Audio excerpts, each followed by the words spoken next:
Mary Ellen Wilson dio origen a la primera agencia de protección infantil del mundo, en una época donde los animales abusados podían ser rescatados y los niños no.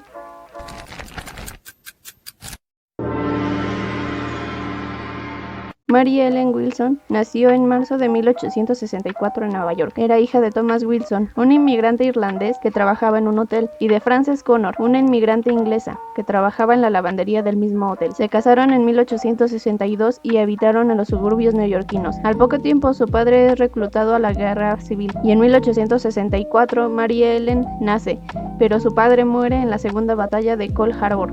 Como viuda de un soldado de la Unión, Frances recibió $2 semanales, pero no fue suficiente para mantenerse a sí misma y a su hija. Esto le obligó a trabajar turnos dobles y para cuidar a Mary tuvo que contratar a Martha Score. La situación económica empeoraba. Esto provocó un retraso en los pagos de la niñera por 3 semanas. Ella no quería hacerse cargo gratuitamente de alguien que no fuera su hija. Por eso Score la entregó al Departamento de Caridades de Nueva York. Se dice que, aunque la madre obtuvo estabilidad financiera, le negaron la devolución de su hija. Su madre fue a visitarla, pero el cuidador le dijo que la niña había muerto. Howard Markel, un doctor en psiquiatría y pediatra en la Universidad de Michigan, contó que la mujer perdió su trabajo y como no podía costear más el cuidado de su hija, debió enviarla a un orfanato. Existen estas dos posibilidades, que su madre haya sido la que lo llevó a un orfanato o que la niñera haya sido la que la llevó al Departamento de Caridades. Esto varía dependiendo de la fuente. Mary Ellen tenía 2 años cuando dejó de ver a su madre. Su siguiente hogar fue la isla Blackwell, que funcionó como basurero humano. Era cárcel, manicomio, hospital para enfermedades contagiosas, reformatorio y asilo para pobres. Ahí vivía con un grupo de niños enfermos. Y a comienzos de 1866, el Departamento de Caridades aprobó o forzó su adopción al matrimonio de Thomas y Mary McCormack. Establecieron un reporte anual de las condiciones del trámite de adopción, que no se cumplió.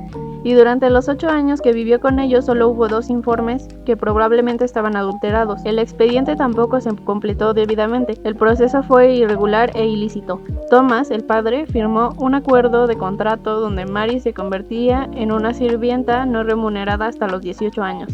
Thomas McCormack murió pronto y Mary se casó con Francis Connolly. La madre adoptiva, infeliz y abrumada, empezó a abusar físicamente de su hija. Golpes, quemaduras, cortes, azotes, suciedad, encierro, confinamiento, trabajo forzado, dormir en el piso, etc. Tan pronto como fue capaz, su madre adoptiva la obligó a lavar platos, coser y otras tareas domésticas. Nunca se le permitió jugar, mirar por las ventanas o estar en la calle frente a su casa. Cuando la madre se iba a trabajar por las mañanas, la golpeaba por 15 minutos diarios o hasta que se cansaba. La dejaba encerrada en un armario sin luz y con una alfombra donde descansar, o la dejaba atada a una cadena como perro. Una analogía que se documentó para liberarla después. Mary Connolly dijo una vez a sus vecinos que su esposo quería llevar a la niña a un asilo, pero que les dieron una fortuna para quedársela.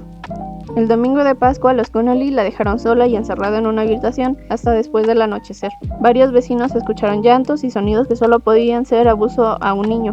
La casa de Mary Smith estaba al lado de la casa de los McCormack y pudo escuchar llantos, lloriqueos, lamentos y lo que ella pensó que eran azotes.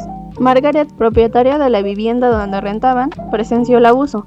En días calurosos la dejaban encerrada en un cuarto sin ventilación. En días fríos estaba desabrigada. Su ropa era siempre la misma. Los golpes y la desatención era evidente. Quiso intervenir pero no pudo. Amenazó con desalojarlos, pero esto no los detuvo porque prefirieron mudarse a un departamento en la misma calle. La mujer fue al Departamento de Caridad Pública y Corrección que administraba los orfanatos y hospitales públicos de la ciudad, y lo que contó le llamó la atención a la investigadora Etta Angel Wheeler, lo que hoy llamaríamos una trabajadora social, que ideó una estrategia para comprobar la violencia que vivía la niña. Esta, con la excusa de preguntar por otro inquilino de la misma vivienda, entró en el hogar de los Connolly para comprobarlo en persona. Wheeler dijo: era diciembre y el clima era terriblemente frío. Era un ácaro diminuto, del tamaño de 5 años, aunque como luego apareció, tenía 9. Estaba lavando los platos, luchando con una sartén tan pesada como ella. Al otro lado de la mesa había un látigo de hilos de cuero, y los brazos y piernas mostraban muchas señales de su uso, pero la parte más triste de su historia estaba escrita en su rostro, en su expresión de represión y miseria, el rostro de un niño no amado y de un niño que solo había visto el lado terrible de la vida. En 1874 en Nueva York, los animales maltratados tenían un lugar donde recibir amparo, los niños no. Eran propiedad de los padres y lo que ocurriera con ellos no era asunto público. No existían medios legales para salvar a un niño del abuso. Las legislaciones vigentes protegían a los menores de las agresiones, pero no había leyes para intervenir en los hogares. El alegato fue tan sencillo como eficaz. Si Mary era parte del reino animal, debía aplicarse al caso la ley contra la crueldad animal, aprobada unos años atrás. En 1863, Henry Bergh vio cómo un campesino golpeaba a un caballo herido y no lo toleró. Así nació un movimiento por los derechos de los animales. Lo que Bergh propuso fue revolucionario. Enseñó que los animales sentían dolor y que podían tener derechos. Se aprobó entonces la primera legislación contra la crueldad animal en Estados Unidos. Por eso Etta Wheeler lo visitó. Necesitaba ahora una comprobación visual. Un investigador se presentó en la casa como representante del censo de la ciudad y con pruebas sólidas presentaron el caso ante la Corte Suprema del Estado de Nueva York. Una vez que se obtuvieron las pruebas, solo tomó 48 horas sacarla de la casa. Cuando la llevaron a la sala del tribunal envuelta en una manta, el 10 de abril de 1874, Mary Ellen, de 10 años, estaba histérica y temía que su madre la castigara. Sostenía un palito de menta que le dieron los policías para calmarla. Denunciaron que Mary Ellen Wilson estaba retenida ilegalmente en una casa con dos adultos que no eran sus padres biológicos ni tutores legales, que la sometían a golpes, encierro y que estas prácticas violentas podían llevarla a ser mutilada o asesinada. La cobertura fue pública y los testimonios también. El juez solicitó que la niña fuera al tribunal. Ella vestía ropa sucia y tenía marcas visibles de golpes, y un pronunciado corte hecho con tijera iba desde el párpado izquierdo hasta su mejilla. La niña contó: mi padre y mi madre están muertos. No sé cuántos años tengo. No recuerdo ningún momento en el que no viviera con los Connolly. Mi mamá tiene la costumbre de golpearme casi todos los días. Solía castigarme con un látigo retorcido de cuero crudo.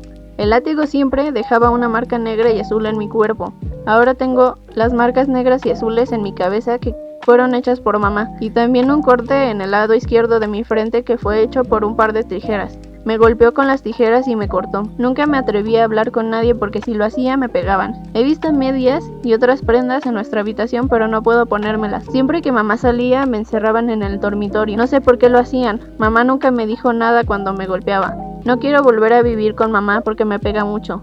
El periódico publicó: es una niña brillante, con rasgos que indican una capacidad mental inusual, pero con un aspecto cansado, atrofiado y prematuramente viejo. Su aparente estado de salud, así como su escaso vestuario, indican que ningún cambio de custodia o condición podría ser mucho peor. Mary Ellen fue liberada de su casa a través de un recurso legal para restituir a una persona de la detención ilegal bajo fianza. Mary Connolly compareció ante los tribunales y el 21 de abril fue declarada culpable de agresión grave y condenada a un año de trabajos forzados en una penitenciaría. Su hija adoptiva fue trasladada a un albergue institucional para niñas adolescentes. El 15 de diciembre de 1874, meses después del juicio, el activista Henry Bergh, el abogado y un filántropo crearon la Sociedad para la Prevención de la Crueldad contra los Niños, SPCC, donde el propósito es rescatar a los niños pequeños de la crueldad y desmoralización que engendran el descuido, el abandono y el trato indebido, ayudar por todos los medios legales en la aplicación de las leyes destinadas a su protección y beneficio, asegurar por medios similares la pronta condena y castigo de las personas que violen tales leyes y especialmente aquellas personas que maltraten